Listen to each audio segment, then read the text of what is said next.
Y bueno, amigos, estamos con el general Rodolfo Robles. El día miércoles 11 a las 11 de la mañana en el cuartel general del Ejército se desarrollará una ceremonia de desagravio al general.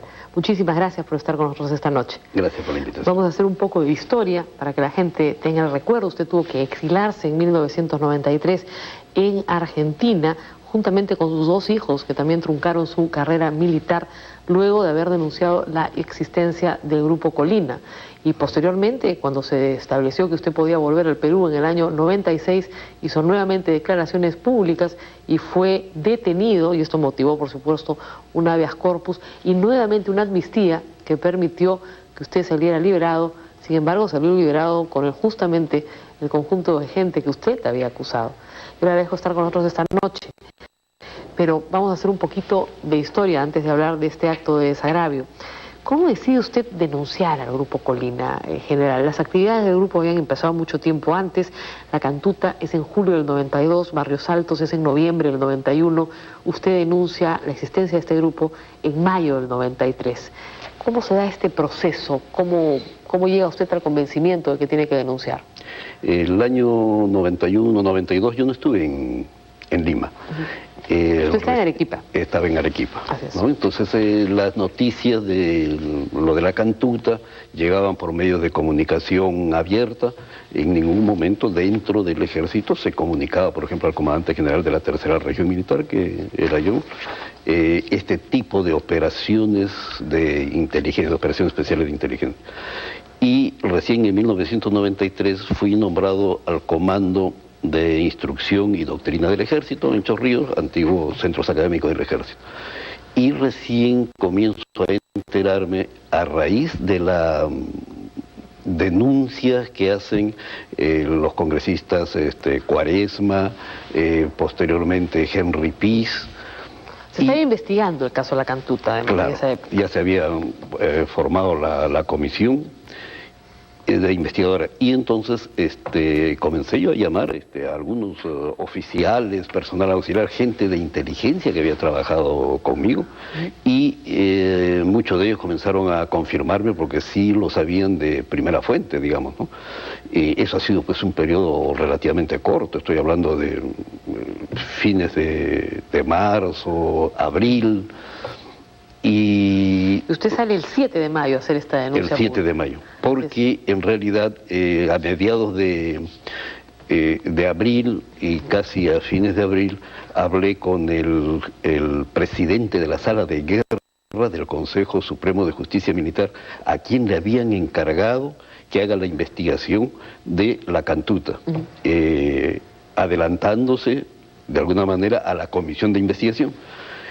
Y las noticias que yo iba recibiendo, indudablemente me causaron una alarma y conversé con él, ¿no? Primero en mi casa y después en su casa, y le manifesté de que esta comisión iba a investigar y sería, digamos, vergonzoso para el ejército que salga que efectivamente existía ese grupo. Yo ya estaba convencido que existía porque las personas que me lo habían dicho, los oficiales de inteligencia, eran gentes de absoluta credibilidad, estaban dentro del sistema. General Robles, usted denuncia esto públicamente sabiendo lo que le iba a costar, pero lo que llama la atención es que nadie lo siguiera dentro del ejército. ¿Por qué nadie lo siguió?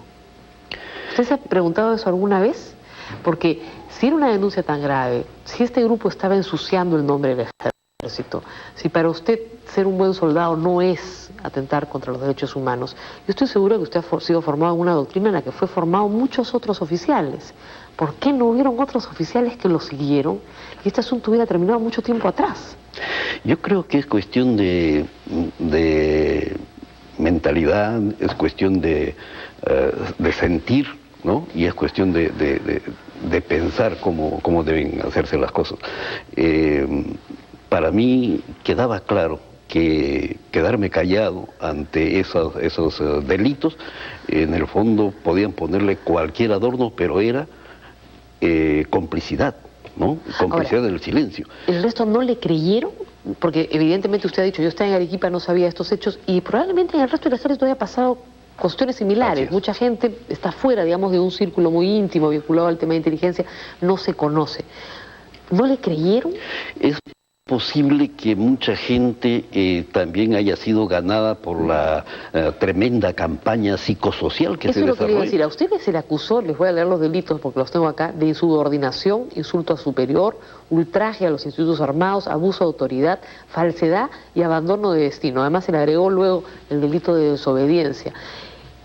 Y luego se dijo una serie de cosas de usted, que usted era un traidor. Así es. Digamos, ¿y eso era creíble para la oficialidad? Yo tenía una trayectoria en el que justamente era todo lo contrario a lo que estaban diciendo, ¿no? Pero indudablemente el hecho de que yo saliera a decir que existía un grupo de inteligencia, un destacamento de inteligencia que estaba realizando estos crímenes con fines abyectos, pero la réplica fue de todas las autoridades, en ese momento el comandante general del ejército, Nicolás Hermosa, el delincuente, el prófugo ahora, Víctor Malca, Montesinos detrás de esto, hasta el propio presidente salió a insultarnos públicamente. ¿Usted tuvo algún trato con Montesinos? ¿Lo conoció? Yo lo he conocido en la carrera porque yo he sido instructor de su promoción, pero de la sección de ingeniería, ¿no? Y él era de artillería, pero cuando estaba de servicio lo he visto, ¿no? A él como cadete. Después, más o menos... Pero a partir del año 90, digamos. A partir del año 90, yo lo habré visto el año 92 en una oportunidad, y quizás nos hayamos cruzado en alguna otra, en una reunión, el día que nos dieron la condecoración por haber ascendido a general de división, hizo una comida en su casa el comandante general del ejército, Nicolás Hermosa, y claro, asistió Montesinos, que no tenía por qué haber asistido, y asistió Salazar Monroy, que tampoco no tenían, pero en fin. Pues ustedes ya sabían, digamos, del poder de Montesinos en ese momento, en el año 93, 92. En el año 92, 93, ya se conocían los rumores, ¿no? de ese poder, y me llegaba a mí información. Le pregunto todo esto en general, porque a mí a veces se me hace difícil entender cómo una institución como el ejército, en general las Fuerzas Armadas, pero sobre todo el ejército, que es una de las pocas instituciones, digamos, sólidas que tenemos en el Perú, ha podido, digamos, aceptar una serie de cosas que evidentemente usted no aceptó. Habiendo voces disidentes, porque si no hubiera habido nadie disidente, pues nadie lo hubiera seguido, no hubiera habido quien seguir, pero habiendo voces disidentes, usted no se ha preguntado muchas veces qué pasó en el ejército.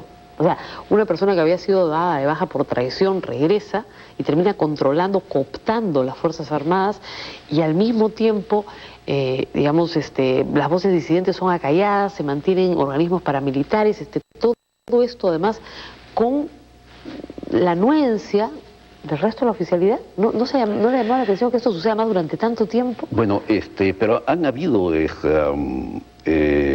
otras voces disidentes también, ¿no? Digamos, han habido movimientos como el 13 de noviembre, han habido oficiales que han denunciado también el narcotráfico, ¿no? En mi caso, el caso del capitán y el teniente Robles, es decir, denunciamos violación de derechos humanos. Pero no hubo, quizás, eso fue un poco decepcionante, una explosión, digamos, en ese momento, claro, de indignación, que era lo que quizás esperábamos. Probablemente por el temor que ya había logrado insuflar en todas las filas, y muchos ya sabían de qué se trataba. Otro fue en la campaña masiva, en la destrucción y demolición de la reputación, digamos, de los oficiales.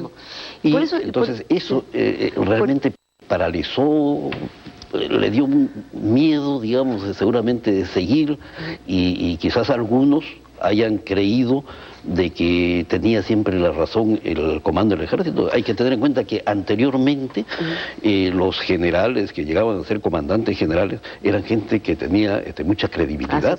General Robles, me tengo que ir, pero lo quiero felicitar justamente por este desagravio.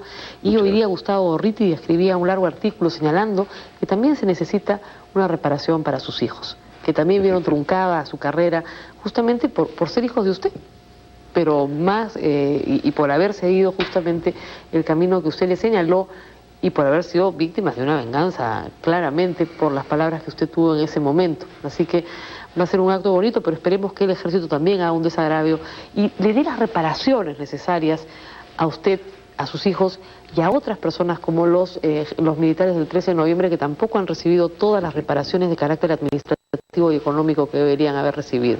Yo también tengo la esperanza de que se subsane, digamos, esta especie de incoherencia, ¿no? En el sentido de que al general que hace la denuncia se le reivindica, digamos, primero en sus derechos y después públicamente lo que ha exigido. Pero a los dos oficiales que siguieron su ejemplo se les mantiene todavía de baja por medida disciplinaria, lo cual es absolutamente incoherente, pero esperemos que en una siguiente etapa pronto se repare también eso. Muchas gracias, general, por estar esta noche con nosotros y felicitaciones por este desagravio. Nosotros nos vamos, amigos, hemos excedido la